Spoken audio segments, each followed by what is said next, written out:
Nesse dia de hoje, né? Nos ampare, nos ilumine e dando sequência ao nosso estudo. Infelizmente aí não está mais, vamos para frente. Então, hoje a gente está, se Deus quiser, vamos concluir esse capítulo 11 de amar o próximo como a si mesmo, e a gente vai estudar alguns textos que falam, o primeiro sobre a fé e a caridade. Instruções dos Espíritos. Essa mensagem é do Espírito, de um Espírito protetor, assinou apenas assim.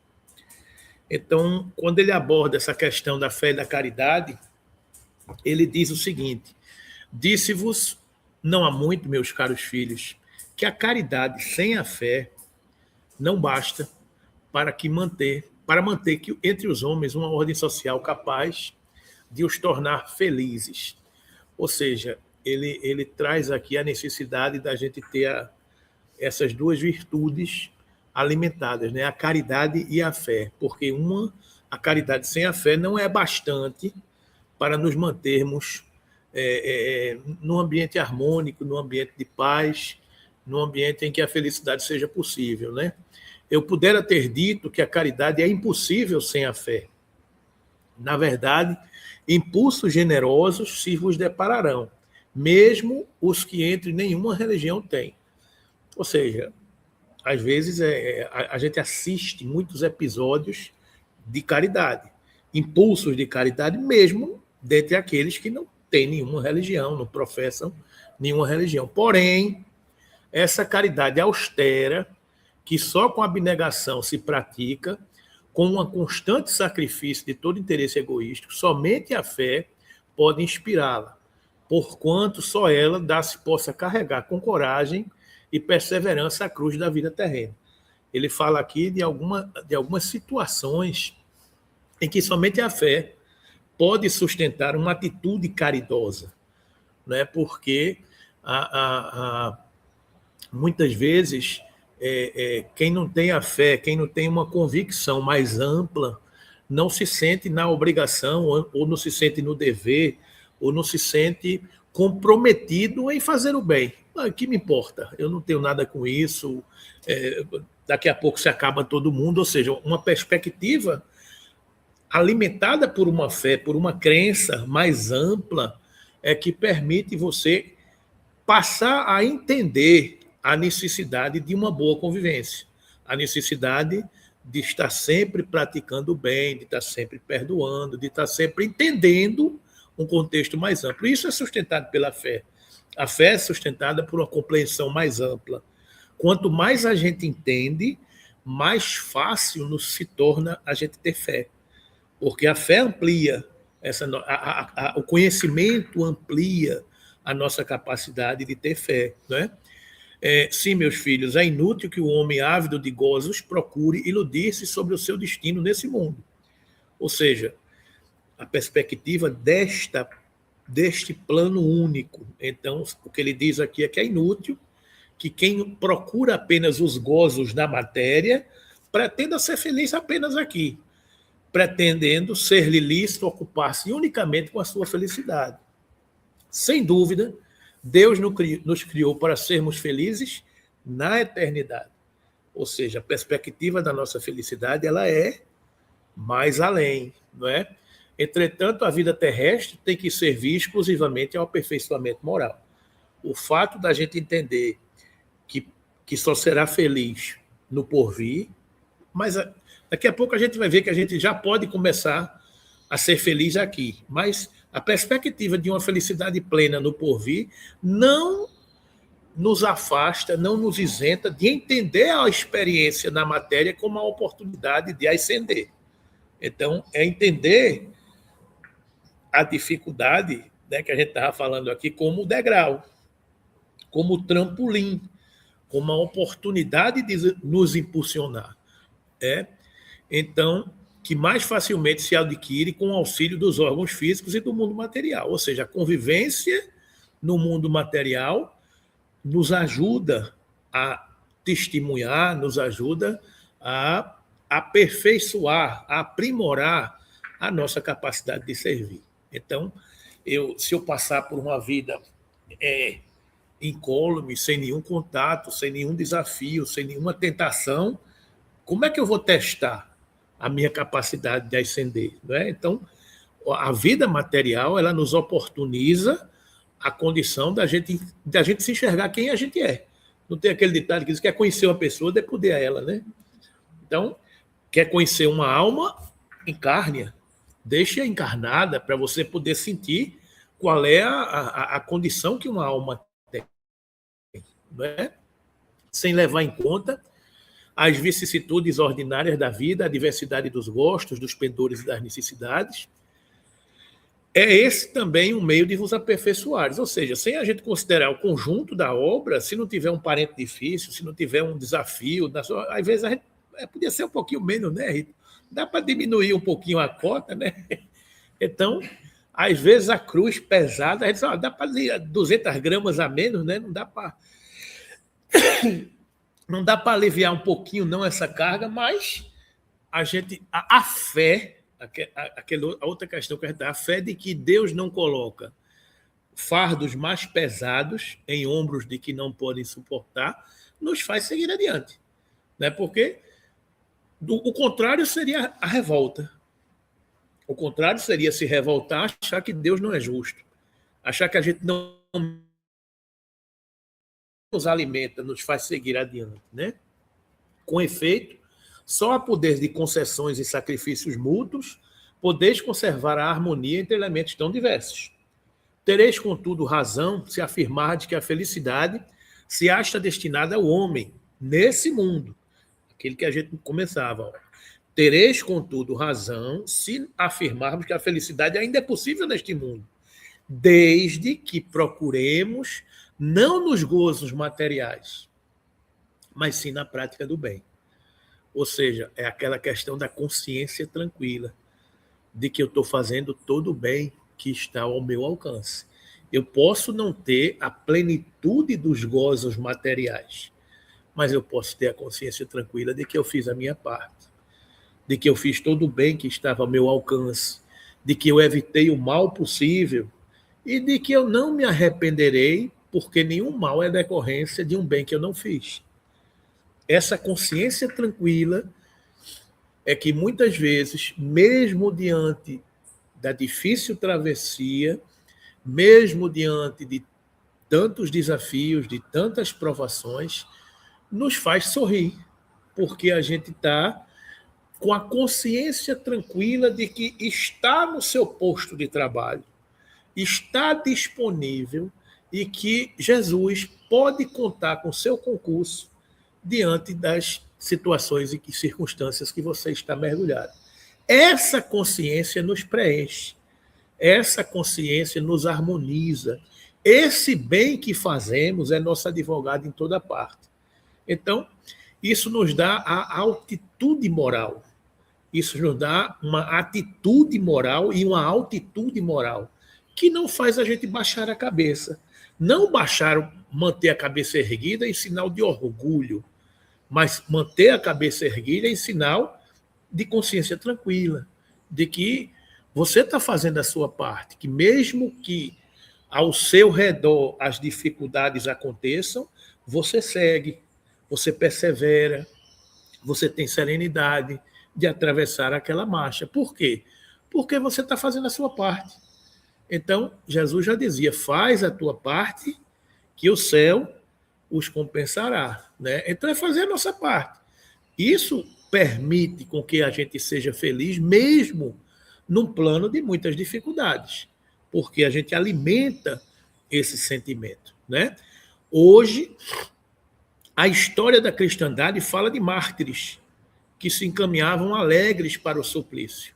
Ou seja, a história dos primeiros cristãos falam de que quando os cristãos eram encaminhados para o crucifixo, para ser crucificado, para ser queimado nas fogueiras, devorados pelas feras, eles caminhavam sorridentes e felizes cantando os hinos, porque a perspectiva deles era diferente. Na mesma arena que os gladiadores se matavam e que saudavam a autoridade humana como o imperador romano, os gladiadores diziam Ave César, os que vão morrer te saúdam. Esse era o cumprimento dos gladiadores. A perspectiva daquele homem morrer e saudar o imperador. E a perspectiva da morte. Ave César, a autoridade humana, o imperador romano. Os que vão morrer, a perspectiva da morte do corpo, te saúdam. Os cristãos, quando se encaminhavam na mesma arena, parafraseavam esse cumprimento e diziam: Ave Cristo. Não mais Ave César, Ave Cristo. Os que vão viver para sempre, a perspectiva da eternidade, do porvir, não os que vão morrer, os que vão viver para sempre, te glorificam e saúdam. Ou seja, muda a perspectiva de uma realeza não terrestre, mas uma realeza dos céus. Ave Cristo. A perspectiva de que não há morte, e os que vão viver para sempre, a vida do Espírito, te glorificam e saúdam. Então, essa fé transcende. Essa fé fazia com que eles caminhassem resolutos, serenos e tranquilos, porque não há morte. E eu estou dando o meu testemunho diante da vida, né? Então, a história da cristandade fala de mártires que se encaminhavam alegres para o suplício. Hoje, na nossa sociedade, na nossa vida, para sermos cristãos, não se vos faz mister nem o holocausto do martírio, nem o sacrifício da vida. Ou seja, hoje não mais é necessário a gente morrer pelo Cristo. Exclusivamente viver pelo Cristo, com o sacrifício exclusivamente do nosso egoísmo, do nosso orgulho e da nossa vaidade. Então, hoje, o caminho do martírio não é mais o caminho do sacrifício da própria vida, mas é o caminho de sacrificar-se para vencer em nós o homem velho. Então, o homem velho que vence o egoísmo, que vence o orgulho e que vence a vaidade. Essa perspectiva nos torna pessoas felizes, mesmo, parafraseando os cristãos primitivos, mesmo diante da perspectiva da morte, mesmo diante da perspectiva de ser devorado por uma fera, ou queimado numa fogueira, ou alcançado por uma lança, a perspectiva do cristão que tombava não era a perspectiva de morrer, era a perspectiva de viver eternamente. E a fé o alimentava. Hoje, a gente não tem mais as arenas, a gente não tem mais os gladiadores, a gente não tem mais as lanças, a gente não tem mais as fogueiras, mas a gente tem os desafios. Então, o cristão de hoje não é mais o cristão que tomba na arena. O cristão de hoje é o cristão que vive no mundo, que enfrenta a lança da vaidade, que enfrenta a fogueira do orgulho, que enfrenta o martírio das dificuldades que a gente tem na nossa encarnação. E a serenidade dos cristãos primitivos, alimentadas pela fé, é a mesma serenidade dos cristãos atuais, alimentadas pela mesma fé. Não a fé daquele que vai ser morto na arena, mas aquele que tem a consciência tranquila de que vive pelo Cristo, que vive com o Cristo e que vive para o Cristo. Então, esta fé é que alimenta essa perspectiva da nossa caridade. Triunfareis se a caridade vos inspirar e se vos sustentar a fé. Esse é o desafio que o cristão tem nos dias atuais. É o desafio de ser alimentado por uma fé que transcende, uma fé que amplia a visão e o conhecimento, uma fé que nos faz compreender que tudo é travessia e de que essa estrada é passagem. Essa estrada não é ponto final, essa é uma fé que nos dá a perspectiva do porvir, não é? E a caridade que podemos praticar, mesmo diante de tudo isso, é alimentada por essa fé. Porque muitas vezes, nessa travessia, mesmo a gente cansado, a gente sobrecarregado, a gente vai encontrar alguém tombado. Então, a gente vai ter essa perspectiva de ajudar alguém. mesmo que eu esteja cansado, mesmo que eu esteja sobrecarregado, mesmo que eu esteja exausto, porque na hora que eu saio de mim e que vou auxiliar alguém, eu estou servindo ao Cristo. E muitas vezes, minhas amigas, é comum a gente encontrar uma situação de que a gente está triste, sobrecarregado, às vezes reclamando, isso, aquilo outro. Aí o telefone toca. Aí batem a nossa porta. Aí chega alguém falando, pedindo uma ajuda. Aí você faz, puxa vida, eu estava até agora aqui lamentando as minhas dores. E chega alguém pedindo uma ajuda que eu não vou comparar se a dor dele é maior ou menor ou igual. Não é essa a questão. A questão é de que a gente não deve escolher. É que naquela hora alguém bateu a sua porta. E a gente não vai escolher a quem a gente vai servir e quando a gente vai servir. Né? Então, essa perspectiva é a perspectiva do cristão. Porque quando eu saio de mim para ajudar o outro, eu me fortaleço. E naquela hora que eu me fortaleço, eu saio daquela ideia fixa do meu problema. Eu saio daquela cristalização que eu estou mergulhado nela e que muitas vezes faz com que eu fique preso, né? Aquelas amarras. Na hora que eu saio, eu me elevo.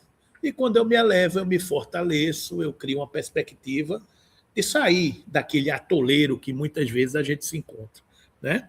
Então, a gente pode resumir esse ensinamento deste texto em uma sequência lógica. Deus criou o homem para a felicidade. Então, a nossa perspectiva é ser feliz. Quando e como depende de cada um de nós, como nos ensina Joana de Ângeles, né? Então, nós fomos criados para a felicidade sem restrições, que é a condição dos espíritos elevados, dos espíritos puros. É a felicidade sem restrições. Porque nós temos momentos de felicidade, mas a nossa felicidade tem muitas restrições. A felicidade sem restrições é a condição da plenitude. A felicidade definitiva, ela só pertence à vida espiritual. A felicidade definitiva, o momento em que nos encontramos, é uma escola de aperfeiçoamento moral. Estamos todos matriculados. Então, isso já é uma bênção. A gente saber que estamos todos matriculados é uma bênção. A gente está na escola, porque podia ser que não tivesse vaga. Como é que você vai ascender? Como é que você vai provar, né, a sua capacidade? O bom aluno, fica feliz quando passa de ano. O bom aluno fica feliz quando consegue passar. Na minha época era vestibular, hoje é Enem, né? Então você fica feliz quando você consegue uma vaga na faculdade, né? Minha amiga estuda medicina, fica feliz conseguir uma vaga de medicina, porque é um desafio. Então, a gente está encarnado, a gente fica feliz, porque a gente conseguiu uma vaga na faculdade do Espírito, porque a encarnação é a faculdade do Espírito. Isso que nós estamos passando hoje é algo planejado, foi algo previsto. Pode ser que tenha saído errado aqui, errado ali, mas a gente pega um atalho mais adiante, a gente pega um caminho errado pelos nossos pés, mas estamos matriculados. A escola é para o aperfeiçoamento moral. E o aperfeiçoamento acontece na convivência com todas essas circunstâncias, com todos esses desafios. Você não vai fazer academia para não botar nenhum peso. Vai, meu amigo Elker, você vai para a academia e não bota nenhum peso, faz algum efeito, você tem que fazer o quê para você ter algum resultado? Você tem que colocar um pezinho, né? E depois vai aumentando. À medida que você vai se aperfeiçoando, você vai aumentando o peso. Porque quanto mais habilitado você for ficando, maior é a carga que você vai suportando. O que você não pode fazer é colocar uma carga maior do que o que você pode suportar. Porque se você colocar, o que é que vai acontecer? Você vai ficar com dor nas costas, como eu estou. Vai ficar com dor no joelho, como eu estou, porque eu estou botando um peso maior do que o meu corpo físico poderia suportar. né? Então, tudo é consequência. Tudo é uma questão de consequência dos meus atos, de minhas escolhas. Não é isso? Então, este aperfeiçoamento acontece com esta convivência, com esta ambiência, com essas circunstâncias. E nessas circunstâncias, a convivência com almas diversas, em diferentes graus de evolução, exige de nós o quê? Uma atitude caridosa. Exige de nós uma atitude de entendimento, porque nem todos têm a mesma capacidade, nem todos têm a mesma perspectiva, nem todos têm a mesma visão. Então, essa perspectiva de se já alcançamos um degrau superior, há a necessidade de olhar para trás, de olhar para o lado e de nos auxiliarmos, não é? Porque todas as vezes que alguém fica para trás e se nós pudermos fazer alguma coisa para auxiliar, a gente vai se cobrar. A gente vai se cobrar, não é? A caridade verdadeira também exige renúncia, porque quando você vai ajudar alguém, você deixa de estar cuidando de você para ajudar o outro. Isso exige renúncia. E você renunciar para servir é você vencer um dos algozes que nos impedem o aperfeiçoamento, que é o egoísmo. Ou seja, quando você olha só para si, você deixa de estar olhando para o outro. Você não sai de si para ajudar o outro. E você precisa, nós precisamos vencer esse egoísmo que ainda existe em cada um de nós. A renúncia só é mantida por essa fé, porque essa perspectiva de ajudar, ela é alimentada pela fé. E quem vence essas circunstâncias, quem vence o egoísmo, quem vence a vaidade, quem vence o egoísmo, encontra uma satisfação plena dentro de si, que é a consciência tranquila e que nos promove paz. Né? Então, é o que Santo Agostinho nos ensinava, nos ensina. Todas as noites, antes de dormir, faça um balanço do seu dia, veja se você fez todo o bem que era possível, veja se você evitou o mal que estava ao seu alcance, veja se ninguém tem nada para falar das suas atitudes e vá dormir. Reflita nas coisas que você precisa melhorar, reflita nas coisas que você precisa aperfeiçoar e tenha a paz de um sono tranquilo. Porque não há nada mais difícil do que dormir com a consciência pesada. Para quem tem uma consciência desperta. Tem gente que ainda tem uma consciência adormecida, que não é capaz de perceber o mal que faz. Mas aqueles que já têm uma capacidade de entender de que a paz do mundo começa em mim e depende de mim, a capacidade que ele tem de olhar ao lado, ao redor, para trás, entender que poderia ter feito alguma coisa, o deixa com serenidade, deixa com consciência tranquila, o faz dormir em paz. Porque é aquela história, alguém está sofrendo nesse momento, eu posso ligar para alguém, eu posso mandar uma mensagem, eu posso dar uma boa noite. Às vezes está no quarto ao seu lado, às vezes é um familiar, é um filho, é um amigo, é um vizinho. Eu posso auxiliar alguém, né? Às vezes a gente diz brincando, né, Rita? Eu olho com a alma, né? Então a gente, quando olha com a alma, a gente não está olhando a fachada, a gente está olhando para dentro. E quando a gente sente que lá dentro está meio desarrumado, ou seja, não está, a frequência não está, você, se puder, aborde. Às vezes você não precisa dizer nada, basta sorrir. O que a gente vê nas nossas reuniões mediúnicas é que os espíritos socorristas que vêm ao auxílio, eles não dizem nada, eles apenas chegam. E apenas a presença ilumina, apenas a presença harmoniza, apenas a presença diz: estou aqui. É o papel que nós temos que ter no velório. No velório você não tem que dizer nada aos parentes. Você tem apenas que dizer: estou aqui. E se precisar de mim, conte comigo. Esse é o papel. Então, muitas vezes, o papel para quem está caído é estender uma mão. Mas pode ser que quem esteja caído não queira a sua mão, num primeiro momento, porque ele precisa assimilar a lição. Muitas vezes a lição só se entende caído. Muitas vezes a pessoa só vai entender o que está passando quando caiu. E muitas vezes você fica ali, vigilante, guardião, ao lado, para dizer, ó, quando você quiser levantar, eu estou aqui. Né? Então, esse é o papel. Nem todo mundo quer a sua ajuda naquele momento.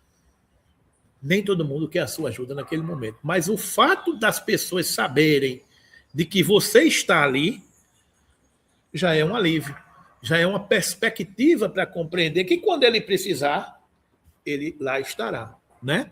Então, vencendo essas circunstâncias, encontramos a paz. Né? O texto termina com a frase que diz: triunfareis se a caridade vos inspirar e vos sustentar a fé. O que quer dizer que é uma síntese da vivência cristã, que, segundo a visão espírita, a fé ilumina o caminho, a caridade orienta os passos e a vitória consiste em vencer o egoísmo dentro de nós. Né? Então, a fé é esse farol que vai iluminando o nosso caminho. A caridade orienta os nossos passos, a nossa atitude é servir.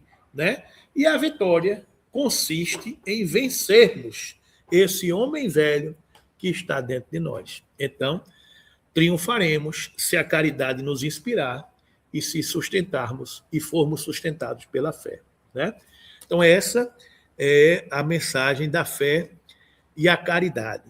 Ele tem uma outra mensagem aqui, nesse capítulo, que fala da caridade para com os criminosos. É a lição 14.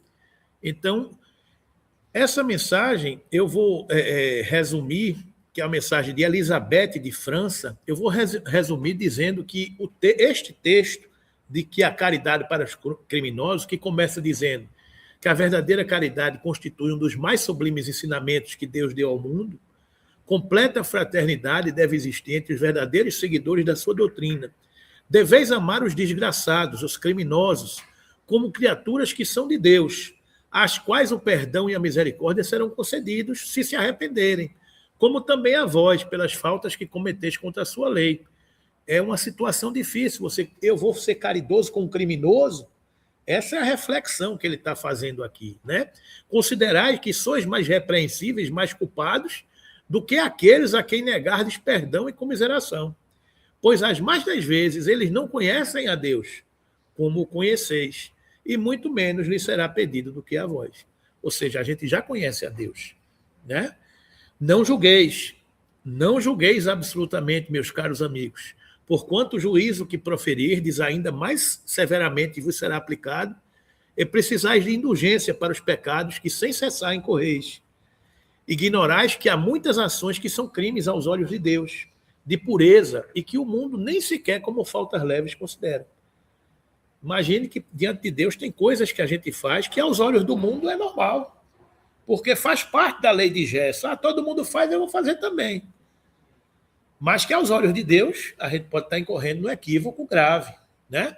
O mundo ainda não considera equívoco o que aos olhos do mundo, o que aos olhos de Deus é repreensível, por causa do grau de evolução que ainda nos encontramos. Não é? A verdadeira caridade não consiste apenas na esmola que dá, nem mesmo nas palavras de consolação que lhe aditeis. Não é apenas isso que Deus exige de vós. A caridade sublime que Jesus ensinou também consiste na benevolência que useis, sempre e em todas as coisas para com o vosso próximo. Podeis ainda exercitar essa virtude sublime com relação a seres para os quais nenhuma utilidade terão as vossas esmolas, mas que algumas palavras de consolo, de encorajamento, de amor, conduzirão ao Senhor Supremo. Tem gente que não precisa de nada material, mas precisa de afeto, precisa de atenção, precisa de carinho, precisa de consolo, precisa de amparo. Coisas que o dinheiro não compra. Coisas que os ladrões roubam, né, coisas que as traças roem e trouxe as coisas que o ferrugem consome. Essas pessoas não precisam, porque já estão abastadas materialmente. Mas do ponto de vista da riqueza espiritual, eles precisam. Porque é aquela definição de felicidade. O que é felicidade, do ponto de vista material, é a posse do necessário. Então, do ponto de vista material, ele já tem a posse do necessário e muito mais. Mas, do ponto de vista espiritual, é a consciência tranquila e a fé no futuro. E isso o dinheiro não compra. Isso o dinheiro não compra. O que nós podemos ajudar é nesse sentido, né? É no sentido de uma palavra de consolo, de encorajamento, de amor, que conduzem ao Senhor Supremo, né? Estão próximos os tempos, repito, em que nesse planeta reinará a grande fraternidade, em que os homens obedecerão à lei do Cristo, lei que será freio e esperança, e conduzirá as almas a moradas ditosas. Amai-vos, pois, como filhos do mesmo Pai. Não estabeleçais diferenças entre os outros infelizes. Porquanto quer Deus que todos sejam iguais e que não desprezeis a ninguém. Permite Deus que entre vós se achem grandes criminosos, para que vos sirvam de ensinamentos. Em breve, quando os homens se encontrarem submetidos às verdadeiras leis de Deus, já não haverá necessidade desses ensinos. Todos os espíritos impuros e revoltados serão relegados para mundos inferiores, de acordo com as suas inclinações. Então, se estamos num lugar, numa escola que ainda tem alunos imperfeitos, é natural que a gente encontre a adversidade. É natural que entre nós estejam matriculados alunos mais baderneiros, mais bagunceiros, mais levados, porque faz parte do panorama terrestre. O que é que a gente vai encontrar num hospital? Doentes. Então, a gente não pode reclamar que tem doente no hospital. Como é que eu vou reclamar que tem doente no hospital? Ah, esse hospital está cheio de doente. É natural, meu amigo, que hospital é lugar de doente. Então, a escola terrestre é um hospital. A escola terrestre é uma escola de aperfeiçoamento. O seu lar, o meu lar, o lar de todos nós, é natural que também seja uma escola e que tenham doentes e que tenham alunos retardatários e mais adiantados. Então, é natural esta convivência com esse arranjo, né? No futuro, quando todos estivermos evoluídos, não haverá doença, não haverá alunos atrasados, então vai estar todo mundo nivelado, mas a vontade e a necessidade de todos é voltar para ajudar a quem ficou para trás. Porque é nisso que consiste a alegria dos céus, é esvaziar os infernos. É nisso que consiste. Esse princípio de que ninguém fica para trás. Como é que você pode ser feliz plenamente se na sua família tem pessoas que sofrem? Como é que você pode ser feliz plenamente se nas ruas tem alguém que passa fome? Como é que você pode ser feliz plenamente se na sua família, num lugar distante, tem alguém que não tem uma perspectiva de fé no porvir? Você sempre tem algo a fazer, a remediar, uma palavra a dizer, um ouvido a escutar, né? Então, essa perspectiva é que nos faz caminhar juntos, crescer juntos, evoluir juntos, né? Então, nos mundos superiores, nós não teremos isso, mas ainda não estamos nos mundos superiores, né? Deveis àqueles de quem falo o socorro das vossas preces, aos criminosos. A gente não tem que ser contra o criminoso, que é um irmão como todos nós que caiu. A gente tem que ser contra o crime. O crime é abominável, não aquele que cometeu o crime. Essa perspectiva muda a nossa visão. Essa é a verdadeira caridade. Não vos cabe dizer de um criminoso, é um miserável. Deve-se expurgar da sua presença a terra. Muito branda é para ele um ser de tal espécie a morte que lhes flinge. Não, não é assim que vos compete falar. Observai o vosso modelo, Jesus. Que diria ele se visse junto de si um desses desgraçados, lamentá-lo-ia, considerá-lo-ia um doente, bem digno de piedade, estender-lhe-ia as mãos. Em realidade, não podeis fazer o mesmo, mas pelo menos podeis orar por ele, assistir-lhe o espírito durante o tempo que ainda há de passar na terra. A gente, nas nossas reuniões mediúnicas, nos deparamos com almas que a gente não tem a menor noção do que aquelas almas fizeram. E muitas vezes as almas dizem, você não sabe o que eu fiz.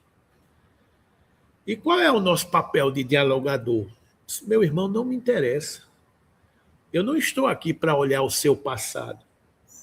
Eu estou aqui para olhar o seu futuro. Porque o próprio Jesus já dizia, coloque a mão na charrua e não olhe para trás. Então, a nossa perspectiva não é estar remontando um quadro do que você fez, do que você deixou de fazer, do que você agrediu, você jogou pedra. Não é isso. O que a gente quer dizer, meu irmão, esqueça o que passou.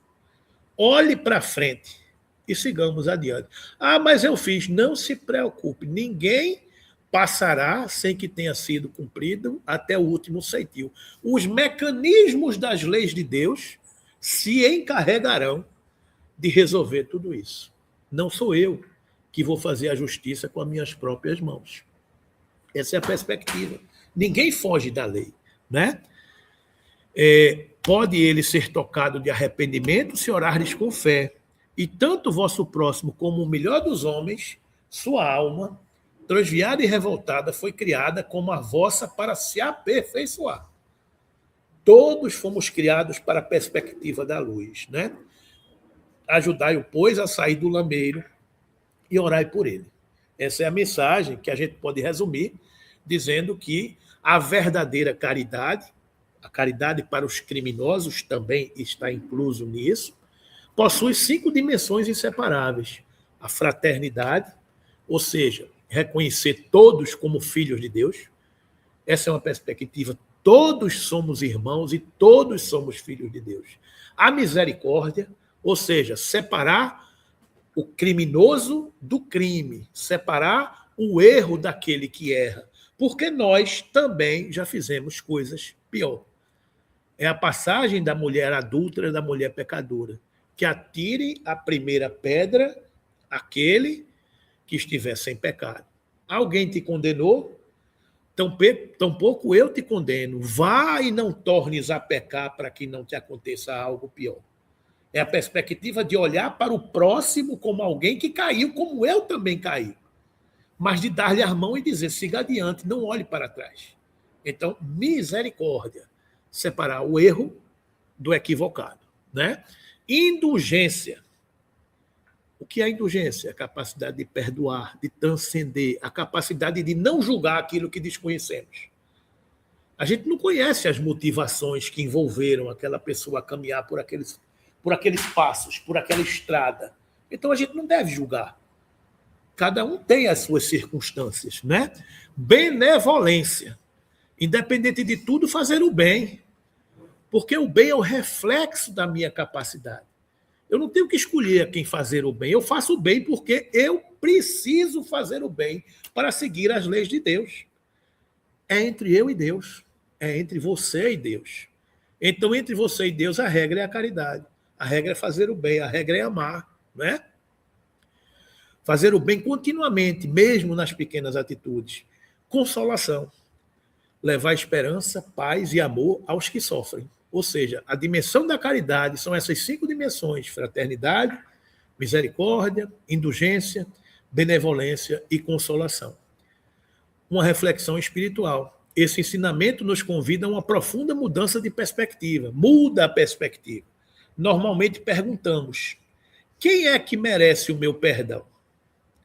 O Evangelho propõe outra pergunta. Quem sou eu para negar o meu perdão, que diariamente eu peço a Deus? Ou seja, não é eu perguntar quem é que merece o meu perdão. É perguntar quem sou eu para negar o perdão, uma vez que toda hora eu vivo pedindo perdão a Deus. Porque na mesma medida que medirdes, serás medido. É simples assim, né? Sob a ótica espírita, todos somos espíritos em processo de aperfeiçoamento. Alguns erram de forma visível, outros escondem imperfeições que apenas a consciência conhece. Por isso, Jesus substitui a lógica da condenação pela da misericórdia. No fim, a verdadeira caridade não é medida pela quantidade de bens distribuídos, mas pela capacidade de ver em cada pessoa um irmão em evolução, oferecendo-lhe apenas auxílio material, não apenas auxílio material, mas também respeito, indulgência, esperança e amor. É essa caridade que prepara o espírito para viver, desde já, a fraternidade que um dia caracterizar os mundos mais adiantados. Ou seja, essa condição de enxergar o outro nessa perspectiva é a condição dos mundos felizes, dos mundos superiores. Então, que a gente exerça ainda hoje aqui na Terra, né? E, para concluir, só um resumo desse texto, Instruções dos Espíritos, que deve se expor a vida por um malfeitor. Então, é aquela história, você deve expor a vida para salvar um malfeitor. A síntese doutrinária é o seguinte, esse ensinamento pode ser resumido em 7 princípios. A caridade não pergunta quem merece ajuda. O criminoso continua sendo um espírito destinado ao progresso. A justiça humana e a misericórdia divina não são incompatíveis. A desencarnação é um momento decisivo para a consciência. Um ato de amor pode transformar todo um futuro espiritual. Não nos compete calcular os resultados da caridade. A verdadeira obediência ao Cristo consiste em ouvir a voz interior que diz: se pode salvar, salva. Então a perspectiva é aquela história. Acha-se em perigo de morte um homem para salvar um outro que deve expor a vida. Sabe-se, porém, que aquele que é um malfeitor e que se escapar poderá cometer novos crimes. Deve-se, não obstante o segundo arriscar-se para salvar. Questão muito grave é esta, que naturalmente se pode apresentar ao espírito. Ou seja, eu vou salvar a vida de um criminoso, que depois pode ser criminoso até comigo mesmo. Responderei na conformidade do meu adiantamento moral. Pois o que se trata é de saber se deve expor a vida por um malfeitor. O devotamento é cego. Socorre-se o inimigo. Deve-se, portanto, socorrer o inimigo da sociedade. A um malfeitor, em suma, julgais que será somente a morte que, em tal caso, se corre a arrancar o desgraçado, é talvez a toda a sua vida passada. Imaginai com efeito que nos rápidos instantes que lhe arrebatam os derradeiros alentos da vida, o homem perdido volve ao seu passado, ou que antes que este se ergue diante dele, o momento decisivo que ele reflete na sua vida, né? A morte que lhe chega cedo demais. A reencarnação poderá vir a ser terrível. Lançai-vos então, ó homens, lançai-vos todos vós, a quem a ciência espírita esclareceu. Lançai-vos, arrancai-o a sua condenação.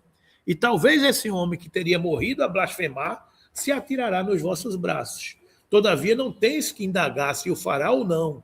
Socorrei-o porquanto, salvando-o, obedeceis a essa voz do coração, que vos diz, pode salvá-lo, então salvam. Então essa é uma perspectiva, né? Sob a ótica espírita, esse texto nos conduz a uma compreensão muito elevada da caridade. O bem não é praticado porque o outro merece ou porque deixa de merecer. O bem deve ser praticado porque o amor é uma lei da nossa própria consciência. É como diz Emmanuel, quando há cristianismo em nossas consciências, o cultivo sistemático da compreensão e da bondade tem força de lei nas nossas atitudes. Quando há cristianismo em nossas consciências, o cultivo sistemático da compreensão, da perspectiva de entender o outro e da bondade de agir com o bem, com o amor, com a paz, tem força de lei nas nossas atitudes, né?